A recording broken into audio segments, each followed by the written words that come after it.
The first-class cabin froze as Marcus lifted the tray to reveal bread speckled with mold served to him alone. Whispers hissed from behind the curtain, cruel words dripping with prejudice, unaware that every syllable was being recorded by the cameras he himself had installed. Passengers sipped champagne while he was handed contempt, disguised as service. The flight attendants thought they held the power, but their arrogance blinded them to the truth. The man they mocked was not just a passenger, but a hidden owner of the airline. What began as humiliation would soon spiral into their most catastrophic mistake. Marcus Reynolds adjusted his custom-tailored suit jacket as he settled into Seat 2A of Elite Airways Flight 347 to San Francisco. The supple leather first-class seat embraced him with the familiar comfort he had come to expect from his frequent travels, a small luxury he allowed himself after 20 years of building Reynolds Technologies from the ground up as other passengers boarded the aircraft. Marcus pulled out his tablet and opened an email containing the quarterly performance reports for Elite Airways, the airline he partially owned through a silent investment partnership he had established 3 years prior. "Good afternoon," a flight attendant greeted the silver-haired gentleman across the aisle, her voice warm and inviting. "Welcome aboard, Mr. Whitman. May I offer you a glass of our signature champagne before takeoff?" Marcus observed the interaction from his peripheral vision, while continuing to review the impressive revenue figures on his screen. Elite Airways had experienced a 15% growth in the A premium travel segment under his strategic guidance, though few employees knew of his involvement beyond the boardroom. He preferred it that way, experiencing the airline as any other customer would, gathering insights that quarterly reports and customer surveys could never truly capture. The flight attendant, whose name tag read Claire, moved efficiently through the cabin, distributing hot towels and champagne flutes to the passengers in the first few rows. Marcus noticed her warm smile fade slightly as she approached his seat, her eyes flicking momentarily to his dark complexion before settling somewhere just above his shoulder. "Towel?" she asked, her tone noticeably cooler than it had been moments before with the other passengers. "Yes, thank you," Marcus replied, with the practiced ease of someone accustomed to such subtle shifts in treatment.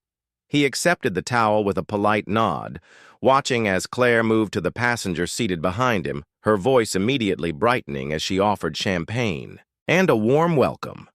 Marcus returned his attention to his tablet, swiping to review the customer satisfaction metrics he had personally championed as vital indicators of the airline's performance. The irony wasn't lost on him as he waited for his own pre-departure beverage, the one he had specifically ordered when booking his ticket, just as he always did. 10 minutes passed. The remaining first-class passengers received their drinks, including a middle-aged couple who boarded after Marcus and were now sipping from crystal flutes filled with bubbling champagne. Marcus closed his tablet and pressed the call button, his finger lingering momentarily as he considered whether this small battle was worth fighting with. A silent exhale, he pressed it firmly. Claire returned her expression tight. "Yes, sir. I believe I'm still waiting for my pre-departure beverage," Marcus said, his voice measured and professional. "I pre-ordered the Malin 18 when I booked my ticket." "Oh," Claire responded, her eyes darting toward the galley. "I'm not seeing that in our system. We're actually running low on premium beverages for this flight. I can offer you orange juice or water if you'd prefer." Marcus glanced past her shoulder, noting the fully stocked bar cart being prepared for service. "That's unusual. I received a confirmation email specifically mentioning my beverage preference." He pulled up the email on his tablet and displayed it to Claire. "Perhaps you could double-check, sir, as I mentioned. We have limited stock today." Claire replied, her tone growing increasingly dismissive. "The system sometimes overbooks certain items. I'll bring you some orange juice." Before Marcus could respond, Claire had already turned away, leaving him watching as she whispered something to another flight attendant, who glanced in his direction with a barely concealed smirk. Marcus took a deep breath and returned to his tablet, opening the communication app he used to stay in touch with his executive assistant, Jessica. He typed a brief message, experiencing some interesting service discrepancies on Elite Flight 347, might be nothing but make a note to discuss with Diane in HR when I return. The captain's voice came over the intercom announcing their imminent departure and thanking passengers for choosing Elite Airways. Marcus returned his seat to the upright position and stowed his tablet watching as Claire distributed warm, mixed nuts to the passengers around him when she reached his row. She placed a small packet of pretzels on his tray table, the kind typically served in economy class. Before continuing her rounds, Marcus examined the sealed package with a clinical detachment that belied the slow burn of realization forming in his gut. This wasn't merely poor service or an oversight. The pattern was becoming unmistakable as the plane began to taxi toward the runway. Marcus reopened his messaging app and sent Jessica another text on second thought. Please contact Diane immediately. I want to know if there have been any other service complaints filed by minority passengers in first class over the past quarter. And remind me, when did we install the cabin surveillance system in the premium cabins? The response came quickly. System went live 3 months ago across the entire fleet.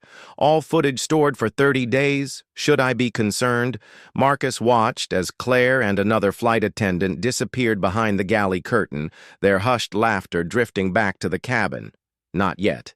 He typed, but stay close to your phone. I may need you to make some calls before we land. The aircraft accelerated down the runway, and Marcus felt the familiar pressure against his chest as they ascended into the clouds.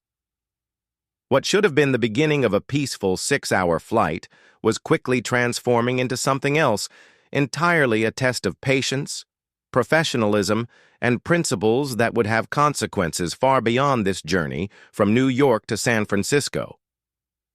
The seatbelt sign dimmed with a soft chime as the aircraft reached cruising altitude, prompting the cabin crew to begin their service preparations. Marcus Reynolds closed his eyes, briefly recalling the board meeting just 3 years ago. When he had proposed a substantial investment in Elite Airways, his fellow board members at Reynolds Technologies had questioned the wisdom of diversifying into air travel, but Marcus had seen an opportunity to transform an industry plagued by declining service standards and increasing customer dissatisfaction.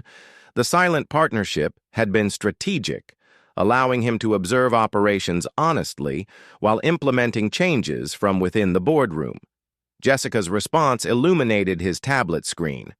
Air records show 17 formal complaints from minority passengers in first class over the past year, 5 specifically mentioning flight attendant Claire Wilson. 3 were dismissed for insufficient evidence, and 2 resulted in customer vouchers, but no disciplinary action surveillance system is fully operational on your aircraft. Diane is standing by for your call. Marcus acknowledged the message with a quick tap, feeling a familiar weight settle across his shoulders. The burden of proof always seemed heavier for some than others. He tucked the tablet into his jacket pocket as Claire approached with the meal cart, her practiced smile reappearing as she served the passenger across the aisle. Mr. Whitman, we have your special order ready. The seared salmon with truffle risotto and a glass of the Montrachet you requested, chef's compliments, she said carefully, arranging the white china plate before the silver-haired gentleman. The aroma of the gourmet meal wafted through the cabin as Claire continued serving each passenger with attentive care. Marcus watched the ritual unfold, noting how she leaned in to explain the wine pairing to a young couple, how she remembered another passenger's preference for extra bread when she finally reached his seat. Claire's demeanor shifted subtly as she placed a covered plate before him without meeting his eyes. Your meal, she stated flatly. Already turning away, Marcus lifted the dome to find a dry sandwich on visibly stale bread, a small cup of lukewarm apple juice placed beside it. The contrast between his meal and those around him was stark enough to draw curious glances from nearby passengers. Excuse me. Marcus called, his voice calm but firm enough to halt Claire's retreat. I believe there's been a mistake with my meal. I pre-ordered the chef's special when I booked this flight. Claire turned back, her expression carefully neutral. I'm sorry, sir, but we don't have any record of that order. We're serving what's available. That's interesting, Marcus replied, retrieving his phone to display his confirmation email. "Because I have the confirmation right here along with your system's acknowledgement of my dietary preferences and meal selection." Claire barely glanced at the screen. "As I explained earlier about your beverage, our system sometimes overbooks certain items. There simply isn't enough of the premium meal service to go around today." A passenger seated across the aisle, Whitman looked up from his salmon fork suspended midair as he followed the exchange. With thinly veiled interest, Marcus noticed but maintained his focus on Claire. "I see plenty of premium meals being served," he observed, gesturing discreetly to the surrounding passengers. "Perhaps you could explain why I'm the only one in first class receiving what appears to be an economy meal."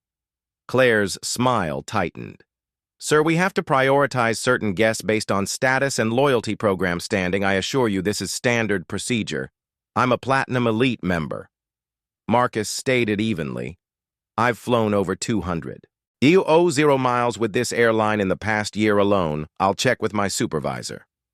Claire replied, her tone making it clear she had no intention of doing so. She disappeared behind the galley curtain, leaving Marcus with the unappetizing meal before him. Marcus sat motionless for a moment, considering his options. 20 years of navigating corporate America as a black executive had taught him the value of choosing his battles wisely. This particular battle he decided was worth fighting, not just for himself, but for the 17 others who had filed complaints, and likely dozens more who had simply accepted the treatment as an unavoidable reality of their existence. He pressed the call button again, waiting patiently as minutes ticked by without response. Finally, a different flight attendant approached a younger man whose name tag read, Michael. "Can I help you?" Michael asked, his tone suggesting that helping was the last thing he wanted to do. "Yes." Marcus responded, maintaining his professional demeanor. "I'd like to speak with the purser or chief flight attendant about an issue with my meal service." Michael's eyes narrowed slightly. "Claire is handling this section. What seems to be the problem, I pre-ordered a meal that wasn't delivered, and I've been given what appears to be an economy class option instead." Marcus explained, aware that several passengers were now openly watching the interaction. "When I inquired about it, I was told that certain passengers were being prioritized over others, despite my Platinum Elite status. Sir, sometimes we have to make service adjustments mid-flight." Michael stated, his voice taking on a patronizing edge. "I'm sure Claire explained this to you. We simply can't accommodate every special request." Marcus nodded slowly, taking note of Michael's badge number as he spoke. "I understand service adjustments. What I don't understand is why everyone around me received the premium meal they ordered while I received this." He lifted the sandwich, which had begun to curl at the edges as it dried out. "Perhaps you could explain the criteria being used for these adjustments." Michael's posture stiffened. "Sir, I'm going to have to ask you to lower your voice. You're disturbing other passengers." Marcus hadn't raised his voice at all, and he was keenly aware that the only disturbance was the one created by the increasingly obvious disparity in service.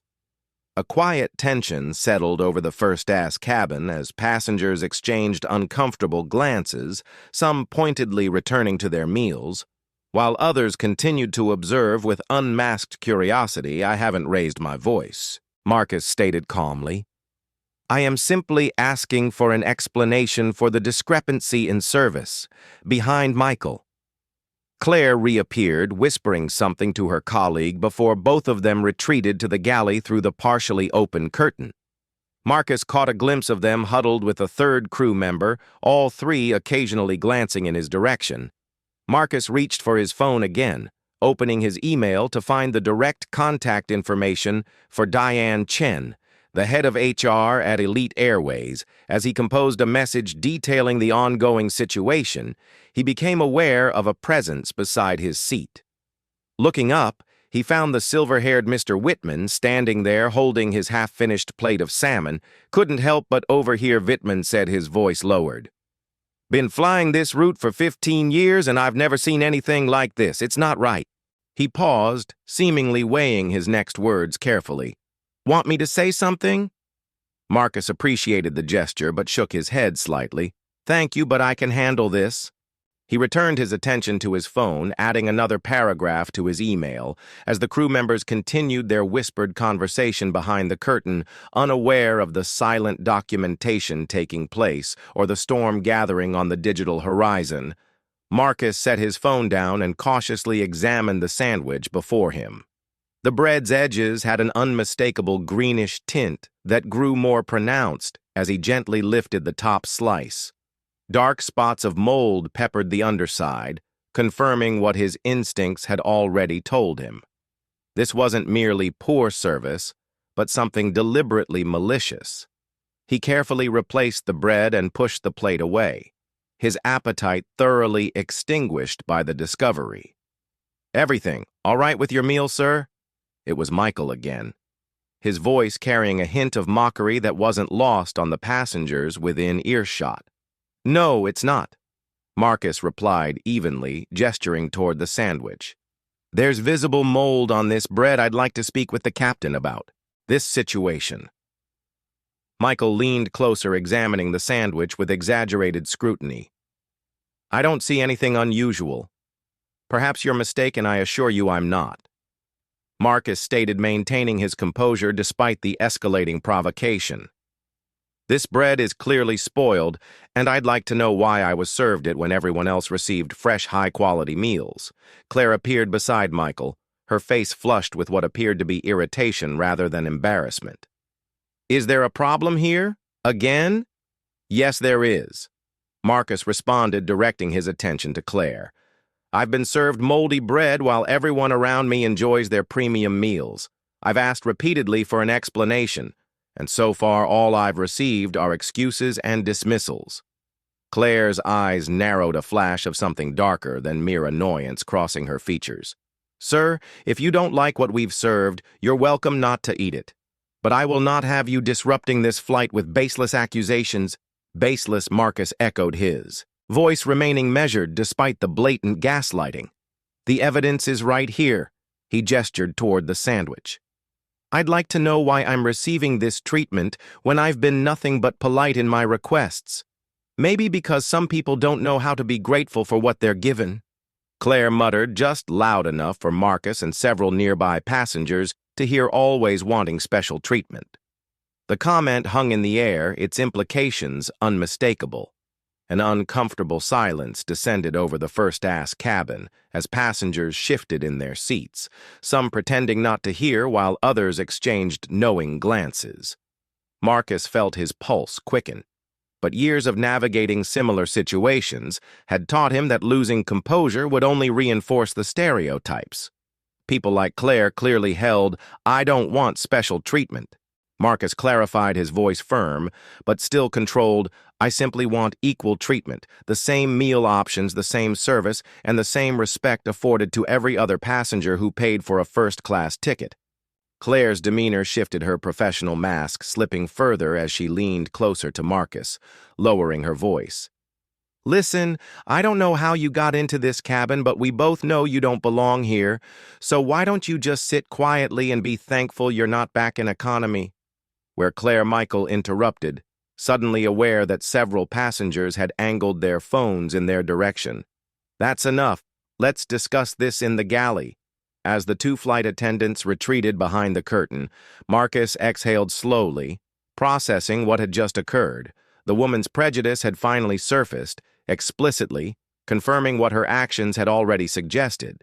Marcus reached for his phone again, this time, opening the Elite Airways Executive app, a secure platform accessible only to senior management and major stakeholders. With a few taps, he accessed the live feed from the cabin surveillance system, confirming that cameras were indeed recording behind the galley curtain. Raised voices carried into the cabin despite attempts to keep the conversation private. "I cannot believe these people." Claire's voice emerged clearly in a momentary lull of the aircraft's ambient noise. "He probably used points or some diversity program to get up here. Did you see how he was dressed, acting like he owns the place?" Marcus's finger hovered over the messaging icon, considering whether to alert Diane immediately or to let the situation unfold further. The decision was made for him when the galley curtain parted and a third crew member emerged. The purser based on her uniform insignia, Mr. Reynolds. She began her tone professionally neutral, but with an underlying tension. I understand there's been some confusion with your meal service. I want to assure you that we take all passenger concerns seriously. Thank you, Marcus responded, noting her strategic use of his name. Clearly someone had finally checked the passenger manifest. As I explained to your colleagues, I pre-ordered a meal that wasn't delivered, and instead received food that appears to be spoiled. The purser nodded, her expression carefully composed. We're investigating the situation in the meantime. I can offer you a selection from our business class menu if that would be acceptable. What I find interesting, Marcus replied, ignoring the downgraded offer, is that your colleague suggested this treatment was intentional, with rather specific implications about why I might be receiving it. The purser's professional veneer cracked slightly. I'm sure there's been a misunderstanding. Claire is one of our most experienced flight attendants. Experience doesn't preclude prejudice. Marcus observed quietly, aware that nearby passengers were still following the exchange. In fact, sometimes it merely provides more opportunity to act on it. The intercom crackled to life suddenly, and the captain's voice filled the cabin. Ladies and gentlemen, this is Captain Hoffman. Speaking, our flight attendants have informed me of a situation in the first-class cabin. I want to remind all passengers that crew instructions must be followed at all times for safety reasons. Any disruptive behavior will not be tolerated. The message was clear in its implications. Marcus was being framed as the problem. He glanced around the cabin, noting how several passengers were now looking at him with a mixture of curiosity and suspicion. The narrative was being rewritten in real time, transforming his reasonable request for equal treatment into a disruption that warranted the captain's intervention. The purser straightened, emboldened by the captain's tacit support. Mr. Reynolds, I must ask you to accept the situation as it stands. We're doing our best to accommodate everyone. Marcus met her gaze steadily. What exactly about my behavior has been disruptive? I haven't raised my voice. I haven't made demands beyond asking for the service I paid for. I haven't refused any safety instructions, sir. Your continued questioning of our procedures is creating tension in the cabin, the purser replied, her tone hardening. I'm going to have to ask you to drop the matter. Marcus registered movement in his peripheral vision. Mr. Whitman had risen from his seat again, approaching with deliberate steps. Excuse me, the older gentleman interjected, addressing the purser. I've been observing this situation, and frankly, your treatment of this gentleman has been appalling. He's been nothing but polite while being served moldy food and spoken to condescendingly. The purser turned to Whitman, her expression softening immediately. Sir, I appreciate your concern, but this is a matter for the crew to handle. Is it? Whitman challenged, his voice carrying clearly through the cabin, because from where I'm sitting it looks like blatant discrimination. I've been flying with Elite for over 20 years, and I've never witnessed such poor service or disrespect toward a passenger. A murmur of agreement rose from several other passengers, the tide of opinion visibly shifting as people began to connect the dots between Marcus's treatment and the color of his skin. The purser's expression tightened as she realized she was losing control of the narrative. We'll bring you something from business class right away, Mr. Reynolds, she stated abruptly, turning on her heel to retreat to the galley. That won't be necessary, Marcus called after her. His voice calm, but carrying clearly what's necessary is an explanation for why I'm being treated differently from everyone else in this cabin. The purser paused, visibly flustered by the direct challenge to authority before she could respond. The galley curtain parted again, and Captain Hoffman himself emerged, his face set in stern lines as he surveyed the first-class cabin. His gaze settled on Marcus with unmistakable hostility. Sir, the captain began, his voice carrying the weight of ultimate authority on the aircraft. I understand you're causing a disturbance. I need to inform you that if this behavior continues, I'll be forced to divert the flight for the safety of all passengers. The threat hung in the air as Marcus calmly reached for his tablet, opening his executive email with deliberate movements. Captain Hoffman, I suggest you reconsider that course of action. I haven't caused any disturbance. As numerous witnesses in this cabin can attest what I have done, is question why I've been singled out for substandard service and disrespectful treatment. The captain's expression darkened, sir, as commander of this aircraft. My determination of what constitutes a disturbance is final. I'm giving you one last opportunity to comply with crew instructions and cease this disruptive behavior.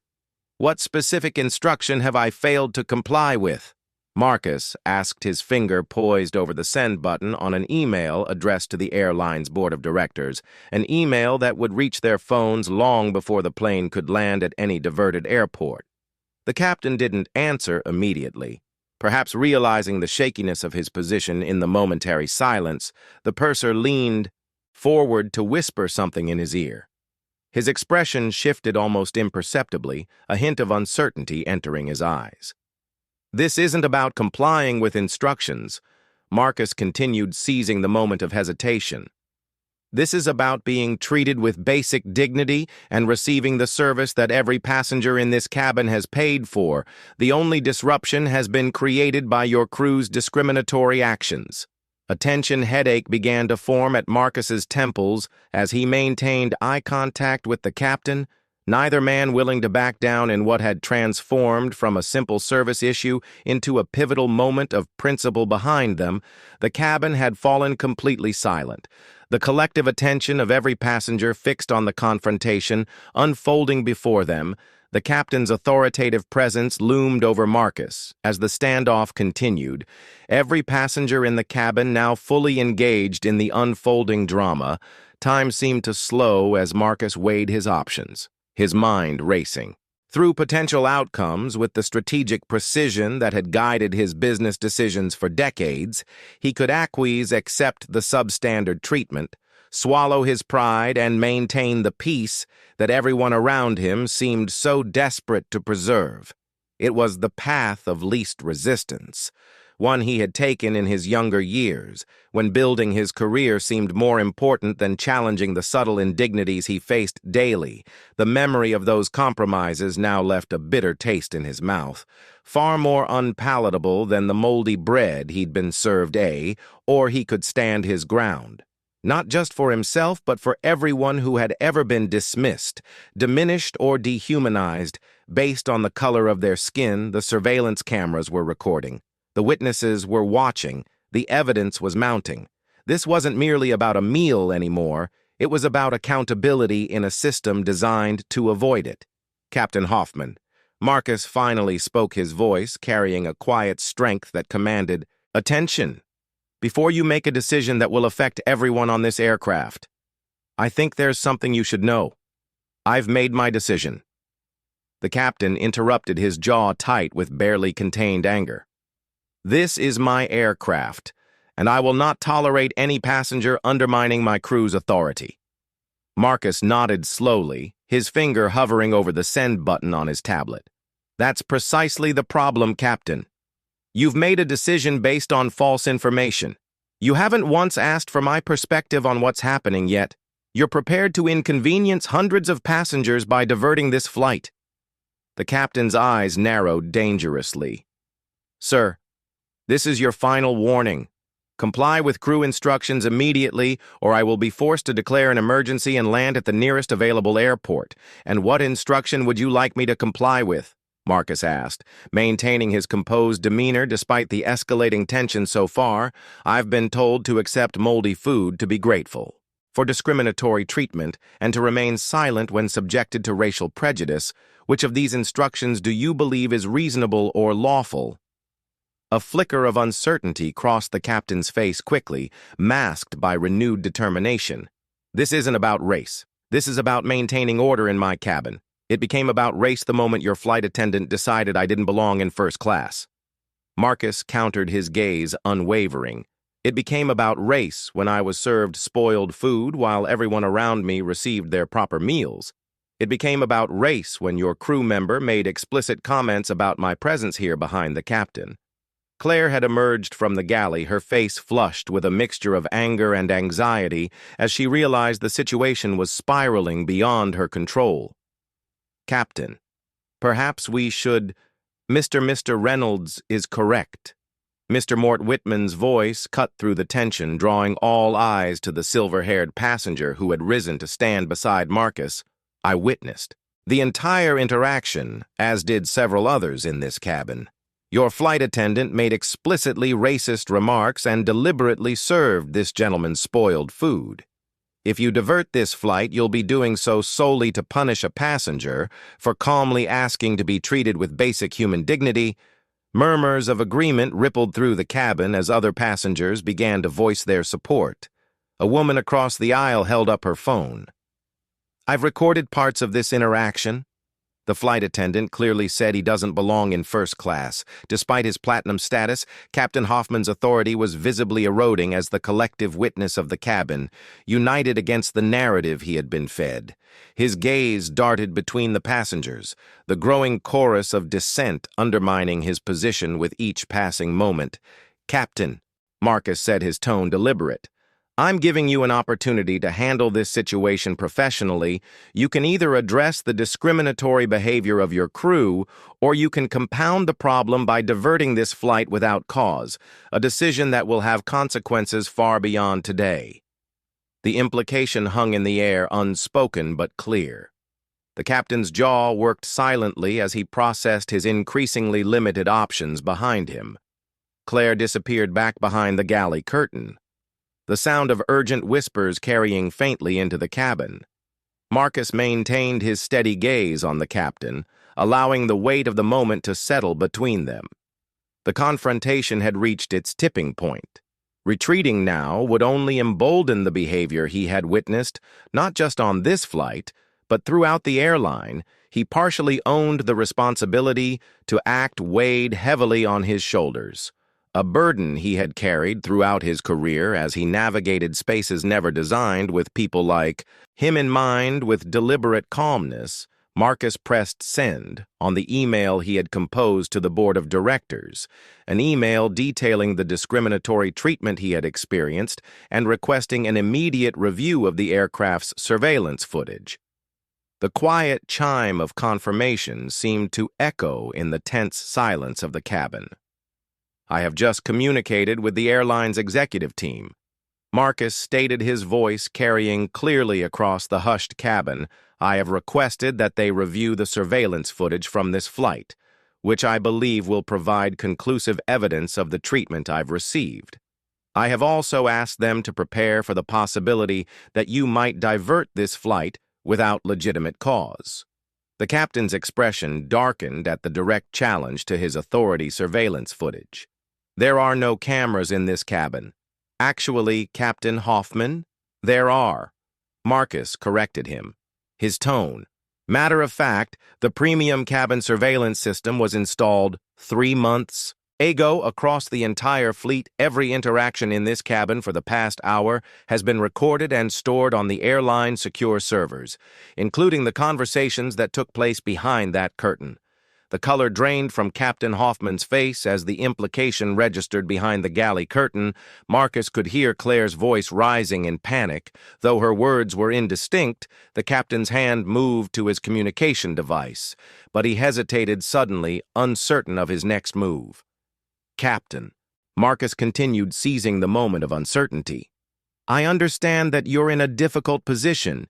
You've been given incomplete information by your crew, and you're trying to maintain order on your aircraft, but the facts of this situation are not in dispute. They've been witnessed by multiple passengers and recorded by the cabin surveillance system. The question now is how you choose to proceed."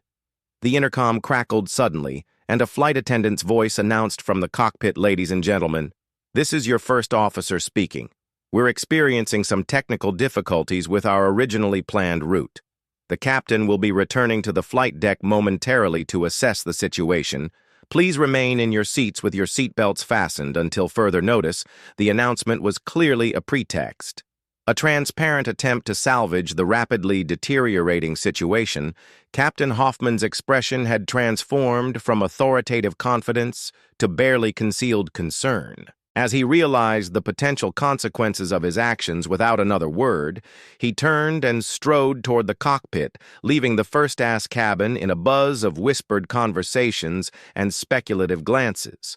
The purser approached Marcus cautiously, her demeanor markedly different from minutes earlier. "Mr. Reynolds, I want to apologize for the misunderstanding. We'll have a proper meal brought to you immediately from business class." "This isn't about the meal anymore," Marcus replied evenly. "This is about addressing a pattern of discriminatory behavior that appears to be tolerated within this airline." The purser's professional mask slipped, revealing genuine anxiety. "Beneath, sir, I assure you that Elite Airways has strict policies against any form of discrimination." "This was an isolated incident, was it?" Marcus interrupted, his voice level but firm. "Because according to the airline's own records, there have been 17 formal complaints from minority passengers in first class over the past year alone. 5, specifically mentioning flight attendant Claire Wilson. 3 were dismissed for insufficient evidence, and 2 resulted in customer vouchers, but no disciplinary action. That doesn't sound isolated to me, that sounds systematic." The purser's eyes widened at the specific information details that only someone with access to the airline's internal HR records would know. She retreated a step suddenly, uncertain of exactly who she was dealing with. Behind the galley curtain, Marcus could hear Claire's voice rising in distress. "How would he know about cameras? Nobody told us there were cameras. What else does he know?" The intercom crackled to life once more, Captain Hoffman's voice now strained with forced professionalism. "Ladies and gentlemen, this is your captain speaking after consulting with air traffic control. We've determined that a slight deviation from our flight path is necessary. We'll be landing at Denver International Airport in approximately 50 minutes to address a technical concern.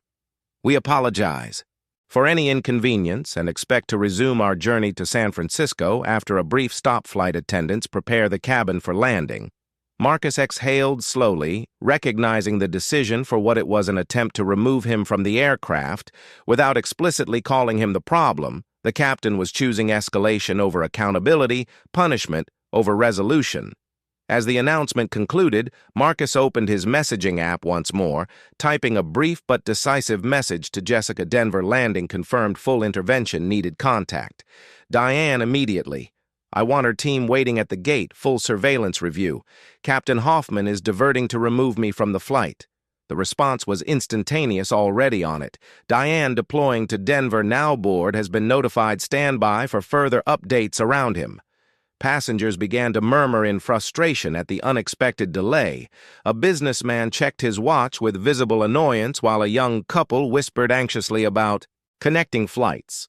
The ripple effects of the discrimination Marcus had experienced were now spreading throughout the aircraft, affecting every passenger's journey, a microcosm of how unchecked prejudice inevitably damages the whole, not just its intended target. As the aircraft began its descent toward Denver, Marcus sat back in his seat, his expression calm despite the storm raging around.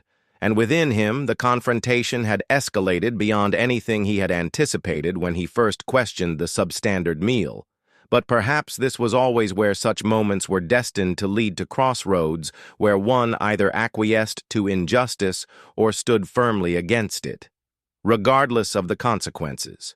Here's Block 4. Tension builds for first-class justice. First-class justice. Block 4. Tension builds. The atmosphere in the cabin grew increasingly tense as the aircraft began its descent toward Denver. Passengers throughout first class whispered among themselves, casting glances at Marcus, while the flight attendants avoided eye contact altogether, moving through their landing preparations with mechanical efficiency. Marcus remained composed, reviewing the chain of events that had led to this unexpected diversion, each moment crystallizing in his memory as evidence for what would undoubtedly become a watershed moment for Elite Airways. His tablet chimed softly with an incoming message from Jessica. "Diane has confirmed. Surveillance system is active and recording. Legal team downloading footage now. HR representatives and airport officials will be waiting at gate B17 in Denver. CEO has been notified and is monitoring the situation personally." Marcus acknowledged the update with a slight nod, as if to himself. The machinery of corporate accountability was now in motion. systems he had helped put in place during his 3 years of silent partnership with the airline. He had always believed that true change required both ideal principles and practical mechanisms to enforce them. Today, those mechanisms would be tested. Captain Hoffman's voice crackled over the intercom again, the strain in his tone barely masked by professional detachment cabin crew prepare for landing. We'll be on the ground in approximately 15 minutes through the partially open galley curtain. Marcus could see Claire and Michael huddled in urgent conversation, their faces tight with concern. Claire's gestures grew increasingly agitated as Michael checked his phone, his expression darkening with each passing moment. Marcus couldn't hear their words over the aircraft's descent noise, but their body language conveyed mounting anxiety.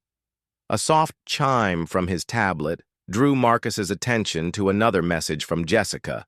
Surveillance audio recovered from GI sending transcript. Now the attached file opened automatically, revealing a conversation that had taken place behind the curtain shortly after his interaction with the captain, Claire. "I can't believe this is happening. Who does he think he is, Michael? I told you we should have just given him the regular meal, Claire. Why, so he can come up here and act like he owns the place?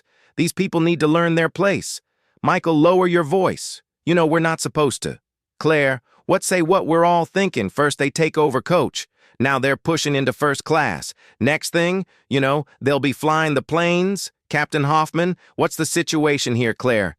Captain, that passenger in 2A is being disruptive. He's making the other passengers uncomfortable. Captain Hoffman? How exactly, Claire? He's complaining about the food-making accusations. Several passengers have expressed concern. Michael, he's been pretty confrontational. Captain Hoffman, has he threatened anyone? Violated any safety protocols? Claire, not exactly, but his attitude is disruptive. He's one of those people who's always looking for special treatment, always playing the race card. Captain Hoffman. I see. Well, we can't have disruptions in the cabin. I'll have a word with him. Claire, maybe we should just divert. Get him off the plane. Put him on the no-fly list so he doesn't cause problems for other crews. Captain Hoffman, let me handle this. If he doesn't cooperate, that's exactly what we'll do. Marcus closed the transcript, a mixture of vindication and weariness washing over him. The naked prejudice in the conversation confirmed what he had already known, but seeing it documented so explicitly still struck him with the force of an unexpected blow. This wasn't just poor service or a misunderstanding. It was deliberate discrimination coordinated among multiple crew members, including the captain himself across the aisle. Mr. Whitman leaned slightly toward Marcus. "I couldn't help noticing you seem remarkably calm for someone being diverted to Denver," he observed quietly, almost as if you expected this. Marcus met the older man's gaze with a measured smile. "Let's just say I've learned to prepare for various contingencies in my line of work." Whitman nodded thoughtfully. "Investment banking, technology, and strategic consulting." Marcus replied, "Reynolds Technologies." Recognition dawned in Whitman's eyes. "You're Marcus Reynolds," he said, realization tempering his voice. "Your company implemented the digital transformation for half the Fortune 500, among other projects," Marcus acknowledged modestly. Whitman's expression shifted to something between amusement and admiration. "Something tells me Captain Hoffman has made a significant tactical error today." Before Marcus could respond, the aircraft touched down on the Denver runway with a firm jolt, the thrust reversers roaring as they decelerated rapidly. The usual post-landing announcements followed, but with a notable deviation from standard protocol. Rather than thanking passengers for choosing Elite Airways, Captain Hoffman tersely instructed them to remain seated until further notice, citing security procedures that needed to be followed. Marcus's phone vibrated with an incoming call, a direct line he reserved for his most senior executives and critical situations. Jessica's voice came through clearly as he answered. "Marcus, are you all right?" "I'm fine," he assured her, speaking quietly, but without concern for being overheard. "What's the situation on the ground?" "Diane and the team are at the gate. Airport security has been briefed that this is an internal airline matter, not a security threat. They've agreed to stand down and let our people handle it. The surveillance footage has been reviewed by legal. It's conclusive, and the board fully informed the chairman called an emergency session for tomorrow morning. But he's already authorized you to take whatever actions you deem necessary in the interim. His exact words were, "Clean house if you have to." Marcus nodded to himself, the weight of responsibility settling across his shoulders. What had begun as a personal affront had escalated into a moment that would define the culture of an entire organization, one that carried his silent investment, and by extension his tacit endorsement of its practices. The implications extended far beyond this flight, this crew, or even this airline. It represented a crossroads in how corporations addressed the persistent reality of discrimination in spaces presumed to be beyond its reach. The aircraft came to a complete stop at the gate, but the usual bustle of deplaning did not begin. Instead, the cabin remained eerily quiet as passengers awaited further instructions, the tension palpable in the recycled air. Captain Hoffman emerged from the cockpit, his uniform crisp, but his expression taut as he made his way down the aisle toward Marcus. "Mr. Reynolds," the captain began, his tone carefully neutral, "I need to ask you to deplane first. There are representatives waiting to speak with you at the gate." Marcus met the captain's gaze steadily. "I'm aware of that, Captain Hoffman, but before I leave this aircraft, I'd like to understand precisely why we've been diverted for the record." The captain's jaw tightened almost imperceptibly as I announced, "We're addressing a technical concern." And what technical concern would that be? Marcus pressed his voice, calm but unyielding, something that developed suddenly after I questioned your crew's discriminatory behavior. Captain Hoffman glanced around at the attentive passengers, clearly uncomfortable with the public challenge to his authority. "Sir, this is not the appropriate forum for this discussion. If you have concerns about your treatment, customer service representatives will be happy to address them at the gate." "I think this is precisely the appropriate forum," Marcus countered, gesturing to the cabin around them. "These passengers have had their travel plans disrupted. They deserve to know, why was there actually a technical issue with this aircraft, Captain Hoffman? Or was this diversion your attempt to remove a passenger who dared to question being served moldy food and subjected to racial slurs?" The question hung in the air, direct and uncompromising. Several passengers leaned forward in their seats, equally interested in the captain's response. The moment stretched as Hoffman visibly calculated his options, none of them appealing. "I made the decision based on the information available to me at the time." He finally stated his words, carefully chosen to admit nothing, while conceding nothing. And what information was that specifically? Marcus continued, undeterred by the evasion that a first-class passenger calmly requested equal treatment. "Or was it the information shared by your flight attendant that I didn't belong in this cabin because of the color of my skin?" A murmur rippled through the cabin as passengers reacted to the explicit naming of what many had already perceived. Captain Hoffman's face flushed with a mixture of anger and embarrassment, his authority crumbling under the weight of his own actions, exposed to public scrutiny. "This conversation is over," he declared abruptly. "Security will escort you from the aircraft." As if on cue, the cabin door opened, but rather than the airport security, Hoffman had clearly expected a woman in a tailored suit stepped aboard, flanked by two men in Elite Airways executive uniforms. Marcus recognized Diane Chen immediately, the head of HR, moving purposefully down the aisle toward them. "Captain Hoffman." She began, her voice professional but cooling several degrees as she addressed him. "There will be no need for security. Mr. Reynolds is not being removed from this flight." Confusion washed over the captain's face. "Ma'am, I've made the determination that your determination has been overruled." Diane interrupted crisply, turning to acknowledge Marcus with a respectful nod. "Mr. Reynolds, on behalf of Elite Airways, I want to extend our sincerest apologies for what you've experienced today. The behavior exhibited by certain crew members is completely unacceptable and contrary to our core values." The captain's expression cycled rapidly through disbelief, anger, and dawning comprehension as he processed the implications of Diane's presence and her differential treatment of the passenger. He had been attempting to remove Mrs. Chen. With all due respect, I am the commander of this aircraft, and not any more. Captain, one of the executive officers interjected his tone, leaving no room for argument. You and your crew are being removed from duty pending a full investigation. A replacement crew is already boarding through the rear entrance. They will complete this flight to San Francisco once this matter is resolved. The captain's face palled as the full gravity of the situation finally registered.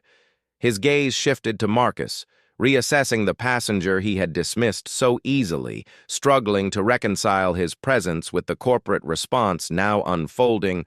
"Who exactly are you?" he asked, his voice barely audible. Marcus met his gaze evenly. Years of navigating subtle and overt discrimination, having prepared him for this moment of reckoning. "Someone who believed your airline could do better," he replied simply. "Someone who still does." The first-class cabin had fallen completely silent, passengers frozen in their seats as they witnessed the dramatic reversal of fortune playing out before them. Captain Hoffman stood rigid, his authority stripped away in full view of the entire cabin, while Claire and Michael hovered uncertainly at the edge of the galley, their expressions cycling between defiance and dismay, as Diane Chen continued addressing the situation with clinical efficiency. "Milson, Mr. Barton," Diane called to the flight attendants, her tone firm but controlled. "Please gather your personal belongings and prepare to deplane immediately. Your credentials have been temporarily suspended, pending a full investigation into today's events." Claire stepped forward, indignation overriding her shock. "This is ridiculous. We haven't done anything wrong. That passenger was being difficult and making unreasonable demands. The captain made the call to divert for everyone's safety." Diane's expression remained impassive as she held up her tablet, displaying what was clearly surveillance footage from the cabin. "Miss Wilson, we have complete audio and video documentation of every interaction that occurred on this flight, including your conversations behind the galley curtain. I suggest you comply with this directive without further incident, which would only compound your current situation." The color drained from Claire's face as comprehension dawned. Her gaze darted to Marcus, then to the ceiling panels where the discreet cameras were hidden, their presence suddenly unmistakable now that she knew to look for them. "You can't.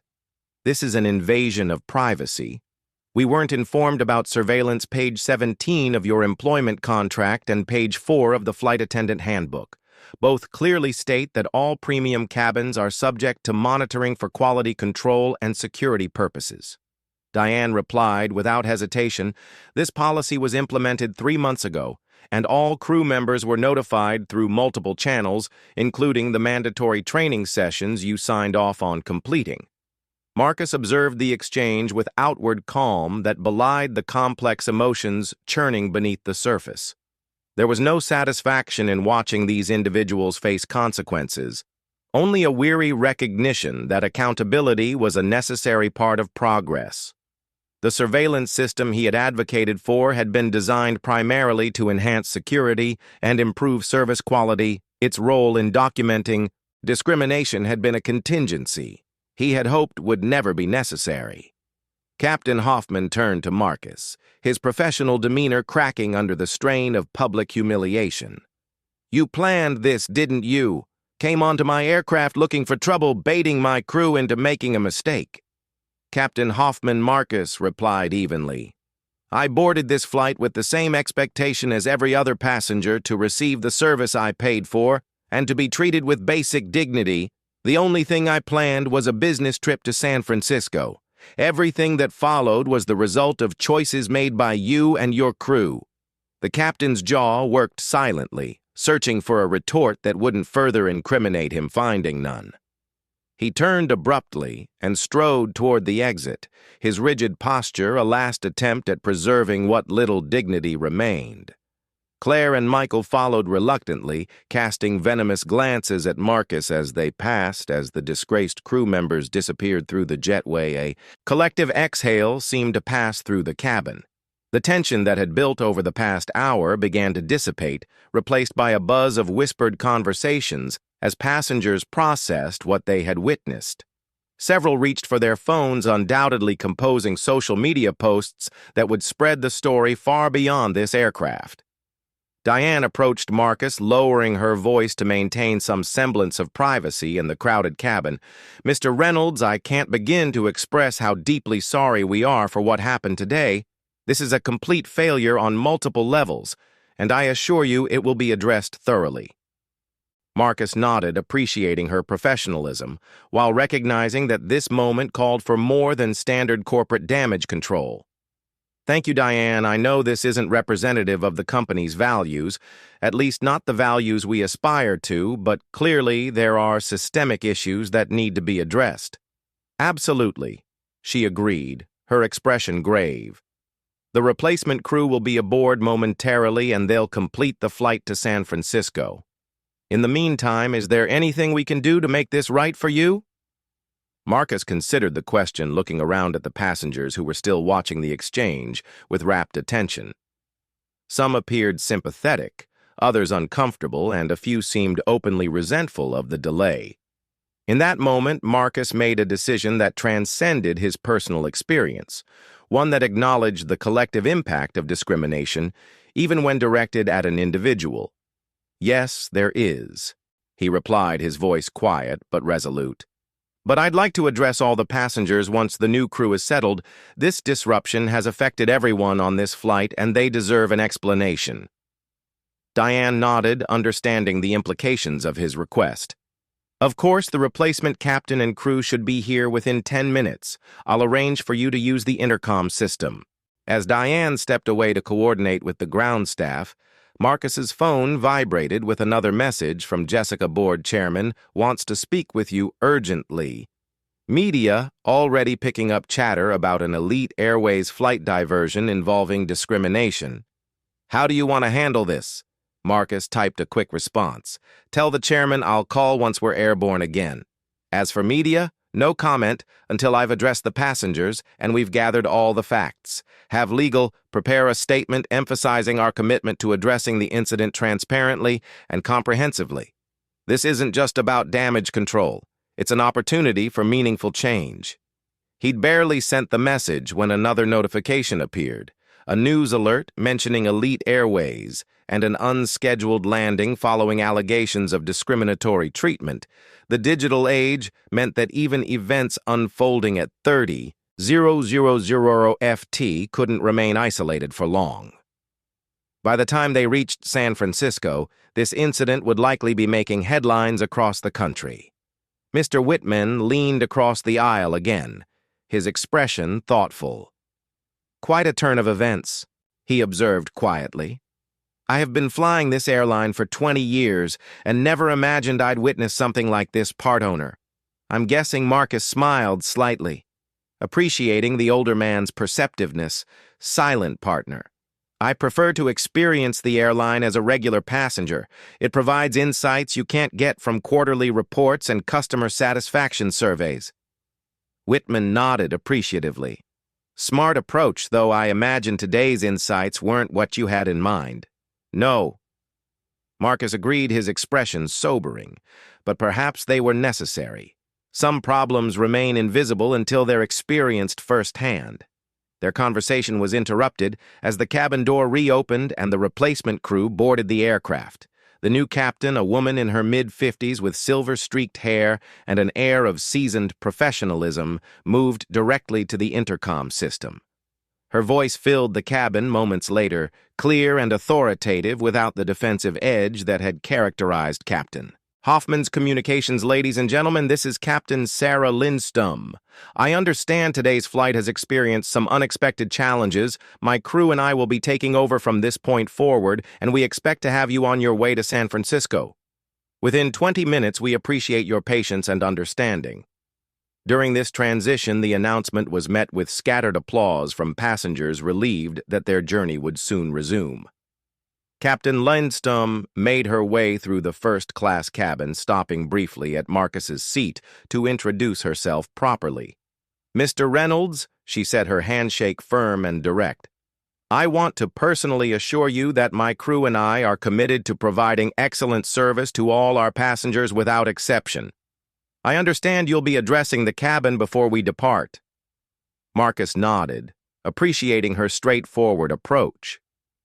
"Yes, With your permission. I believe the passengers deserve to understand why their travel plans were disrupted. Today, I agree completely, she responded. Just let me know when you're ready. As Captain Lindstrom continued to the cockpit, Diane returned to Marcus's side with a clipboard containing several documents. These are the preliminary incident reports based on the surveillance footage and witness statements we've already gathered. She explained we'll conduct more thorough interviews once we reach San Francisco. But I wanted you to see the initial documentation. Marcus reviewed the reports carefully, noting the clinical precision with which they detailed the discriminatory comments and actions. The evidence was overwhelming and unambiguous, stripped of the emotional context that had made the experience so dehumanizing on paper, reduced to timestamps and transcribed dialogue. The incident seemed almost mundane, a routine case of prejudice documented with corporate efficiency, but Marcus knew better. He had felt the weight of those dismissive glances, experienced the humiliation of being served spoiled food, while others dined on gourmet meals, endured the accusations of disruption when he had merely asked to be treated with basic dignity. These were the realities that reports could never fully capture, the lived experiences that policies alone could never address. As the replacement crew completed their preparations and passengers settled back into their seats, Marcus stood and made his way to the front of the cabin where Diane waited with the intercom handset. The moment had arrived to transform an individual injustice into a catalyst for collective change, to address not just what had happened on this flight, but what happened every day in boardrooms, restaurants, shops, and public spaces across the country. He accepted the handset from Diane, taking a deep breath as he prepared to address the passengers whose journeys had become unexpectedly intertwined with his own. The cabin fell silent in anticipation. All eyes focused on the man whose quiet dignity in the face of discrimination had brought them to this unprecedented moment. Here's Block 6, the landing and revelation for first-class justice. First-class justice, Block 6, the landing and revelation. Ladies and gentlemen, Marcus began, his voice carrying clearly through the cabin intercom. My name is Marcus Reynolds. I want to take a moment to address what happened today and why your journey was interrupted. The cabin remained absolutely silent as passengers from both cabins listened attentively, united by curiosity about the drama that had unfolded and resulted in an unscheduled landing. Some of you witnessed the interactions in first class that led to this diversion. What began as a simple request for the meal I had pre-ordered escalated into something much more serious when I was deliberately served spoiled food and subjected to discriminatory treatment based on my race. Marcus paused, noting the mixture of reactions across the cabin, nods of confirmation from those who had witnessed the events firsthand. Expressions of shock from those in economy who were hearing the details for the first time when I questioned this treatment. The crew responded by characterizing me as disruptive and aggressive, ultimately convincing Captain Hoffman to divert the aircraft to Denver, not because of any legitimate safety concern, but in an attempt to remove me from the flight. Murmurs of disbelief rippled through the cabin as passengers processed this revelation. Marcus continued, his tone remaining measured and dignified. What the crew didn't know is that I am not just a passenger, but also a part owner of Elite Airways. 3 years ago, I made a substantial investment in this airline with the belief that we could build a company that truly values every customer, regardless of their appearance or background. As part of that commitment, I implemented a cabin surveillance system in all premium cabins to monitor service quality and ensure the highest standards for all passengers. The revelation landed with palpable impact, passengers exchanging glances of surprise and understanding as the pieces fell into place in economy.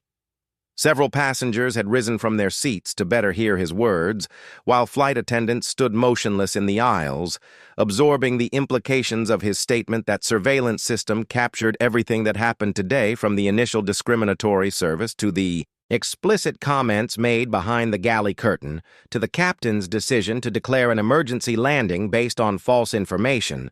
The footage has already been reviewed by our HR and legal departments, resulting in the immediate removal of the crew responsible. Marcus shifted his focus, his expression softening as he addressed the collective impact of the incident. I understand that all of you have been inconvenienced by this diversion. Your time is valuable, and this delay has disrupted your plans and schedules for that. I am truly sorry. He took a breath, knowing that what he said next would transform the mood of the entire aircraft to acknowledge this inconvenience and demonstrate our commitment to addressing this incident properly. Elite Airways will be providing a full refund of today's ticket price to every passenger on this flight, along with $10,000 in compensation and 5 years of complimentary elite status upgrades. A stunned silence fell over the cabin, quickly giving way to exclamations of surprise and scattered applause that grew into a sustained ovation in economy. Passengers who had been frustratedly checking connecting flight schedules moments before now stared forward in disbelief, the substantial compensation far exceeding anything they might have expected from a flight delay. This compensation isn't just about today's inconvenience, Marcus continued as the applause subsided. It's a recognition that discrimination affects everyone, even those who aren't its direct targets. When we allow injustice to pass unchallenged in our presence, we become part of the environment that enables it. He handed the intercom back to Diane, who stepped forward to provide the practical details of how the compensation would be processed.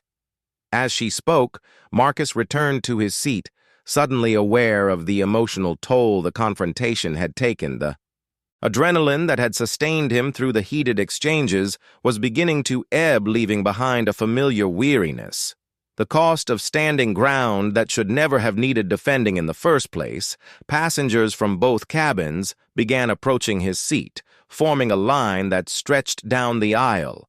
Some simply wanted to shake his hand, others to share their own experiences with discrimination, and many to express admiration for how he had handled the situation. A young black woman from economy leaned in to whisper, "Thank you for not letting it slide. Most of us can't afford to fight back like that." Her words struck Marcus deeply, highlighting the privilege that had allowed him to challenge his treatment. Where others might have been forced to endure in silence, his position and resources had given him leverage that many lacked, a reality that reinforced his responsibility to use that advantage for systemic change rather than merely personal vindication. As the last passengers returned to their seats and the aircraft prepared for takeoff, Mr. Whitman settled back beside Marcus, his expression thoughtful. "Quite a statement you made there with both words and actions." Marcus nodded, glancing out the window as the Denver landscape began to recede beneath them. It seemed appropriate. Some lessons need to be expensive to be remembered. $10,000 per passenger is more than expensive, Whitman observed. "That's a corporate statement if I ever saw one. The money isn't the point." Marcus replied quietly, "What matters is that everyone on this aircraft now has a stake in this story, not just as witnesses but as participants. They'll remember this flight not because of the discrimination they saw, but because of the accountability that followed." Whitman considered this, nodding. Slowly, "You're playing a longer game than just addressing one incident. I have to," Marcus said, watching the clouds envelop the aircraft as they climbed toward cruising altitude. "Because this was never just about one flight, one crew, or one airline.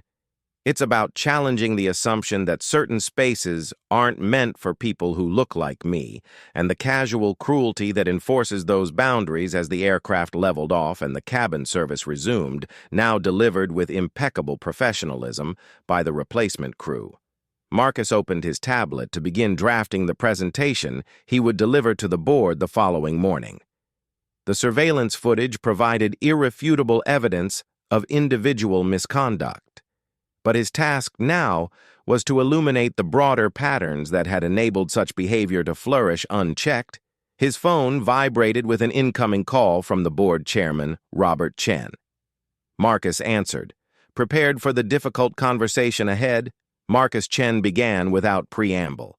"I've just reviewed the preliminary reports and footage. It's disturbing to say. The least that's putting it mildly," Marcus replied, keeping his voice low despite the ambient noise of the cabin. "The financial impact of your compensation offer will be substantial. The board will have questions. Marcus had anticipated this concern. The financial cost of allowing this culture to persist would be far greater in the long run. Lost customers, lawsuits, reputation damage. Consider this an investment in the company's future, not an expense. There was a brief silence on the line as Chen processed this perspective. You've never been one to make impulsive decisions, so I trust your judgment here. But what happens next, this incident will be headline news by morning. That's precisely why our response needs to be equally newsworthy. Marcus explained, I'm preparing a comprehensive proposal for systemic reforms throughout the airline, new training protocols, accountability mechanisms, and revised hiring practices. I'll present it to the board tomorrow morning. Some members will resist, Chen warned. They'll argue this was an isolated incident, not a systemic issue. Then I'll show them the data. Marcus countered firmly, 17 formal complaints from minority passengers in first class over the past year, most dismissed without proper investigation. That's not isolated. That's a pattern. Chen sighed, the sound of someone recognizing the magnitude of the challenge ahead. You have my support? Marcus, this isn't just the right thing to do morally, it's the right business decision. I'll see you at the emergency board meeting tomorrow. As Marcus ended the call, he noticed several passengers around him openly checking their banking apps, exclamations of surprise confirming that the promised compensation was already being processed. Diane had worked quickly, ensuring that the corporate response matched the urgency of the situation. It was a promising start, but merely the first step in a much longer journey. The remainder of the flight proceeded without incident, the replacement crew demonstrating the standard of service that Marcus had always envisioned for elite airways, professional, attentive, and most importantly consistent for every passenger regardless of appearance, as they began their descent into San Francisco. Marcus finalized his notes for the board presentation, knowing that tomorrow would be a defining moment, not just for his role in the company, but for the company's future itself. Here's a tighter version of Block 7, with more dialogue for First Class Justice, Block 7. The aftermath begins. The elite Airways response team awaited Marcus as he deplaned in San Francisco, the gravity of the situation evident in their expressions. James Peterson, the chief operating officer, stepped forward immediately. Marcus, I've reviewed the footage. It's inexcusable, James said, extending his hand. Yes, it is, Marcus replied firmly, and now we need to ensure it never happens again. The chairman's called an emergency board meeting for tomorrow at 8. This story is already breaking across every platform inside the executive terminal. Analysts had assembled a command center displaying data from customer feedback systems. A young data scientist pointed to a screen showing customer satisfaction metrics. We've identified a clear statistical disparity in satisfaction scores between white passengers and passengers of color in premium cabins. She explained, highlighting several graphs, particularly on routes staffed by certain crew rotations, and how many of these discrepancies triggered investigations. Marcus asked Diane. Stepped forward, very few. Our systems classified complaints as isolated incidents, unless multiple reports targeted the same employee within a narrow time frame. Or perhaps Marcus said pointedly, it was designed precisely not to identify those patterns. James winced. The surveillance system you implemented has revealed discrepancies we simply couldn't see. Before couldn't or wouldn't, Marcus challenged. Systems reflect priorities. James, and our priority now needs to be accountability, not damage control, which is why I've already initiated a comprehensive audit of all discrimination complaints received over the past 5 years. Diane interjected, including those dismissed at intake. A notification appeared on the main screen showing statements from Claire and Captain Hoffman, claiming misunderstanding and suggesting Marcus had leveraged his position for retribution. The lead counsel approached, tablet in hand. The compensation package is making headlines, $10 million total. The board will have questions. They can question the cost of addressing this incident, Marcus replied, or they can consider the much higher cost of ignoring it. Marcus stepped away to call Jessica in New York. The footage has been completely backed up, right? He asked. Triple secured. Jessica confirmed copies with our servers, the legal team, and your private cloud. It can't disappear good, because tomorrow is when the real work begins. Today was about addressing an incident. Tomorrow is about changing a system. Robert Chen's message appeared on Marcus's phone. Media requests pouring in. They want statements, interviews. How do you want to handle no interviews yet? Marcus replied after consideration issue, a statement acknowledging the incident, confirming immediate action was taken, and announcing comprehensive reforms to be presented tomorrow. Keep the focus on systemic change, not personal drama. A middle-aged black executive approached Marcus, lowering her voice. I've been with this airline 20 years. What happened to you has happened to countless others who couldn't fight back. Thank you for using your position to force this conversation. This isn't just my fight, Marcus responded, meeting her gaze. And the changes we make can't just be about protecting executives in first class. She nodded. The board won't make this easy. Some will try to minimize it, contain the damage rather than address the cause. Then we'll need to make the evidence impossible to ignore. Marcus said, tomorrow isn't just about one flight or one crew. It's about acknowledging a reality that's been hidden in plain sight for far too long. As the response team continued their preparations, Marcus surveyed the command center with its screens displaying social media reactions, news coverage, and internal data. The incident had forced a long overdue reckoning, but the fact that it had required such dramatic circumstances to prompt action was itself an indictment of how deeply entrenched the problems were. James Marcus called across the room. I want to see complete service records for every crew member who received discrimination complaints in the past 5 years, and I want to know exactly how those complaints were handled, who reviewed them, and what actions were taken. That's hundreds of files. James protested, then we better get started. Marcus replied without hesitation, because tomorrow the board gets every single one. The Elite Airways boardroom fell silent as Marcus concluded his presentation. The evidence of systemic discrimination laid bare before the assembled executives. The surveillance footage from the flight played one final time on the main screen. Claire's contemptuous expression, Captain Hoffman's baseless accusations, and the explicit racial comments captured behind the galley curtain. Gentlemen, ladies, Marcus said, his voice steady as he surveyed the board members' reactions. What we witnessed wasn't an isolated incident, but a manifestation of deeper cultural problems within our organization. The audit has identified 78 similar complaints that were dismissed without proper investigation. Over the past 3 years, Charles Whitfield, a senior board member with 30 years in the industry, leaned forward with a skeptical expression. While I agree the behavior was inexcusable, isn't the $10 million compensation package excessive? We're talking about poor service, not physical harm. It wasn't just poor service. Marcus countered firmly. It was deliberate discrimination that culminated in an unnecessary flight diversion affecting every passenger. The compensation acknowledges both the inconvenience and our commitment to meaningful change, and this comprehensive reform package you're proposing.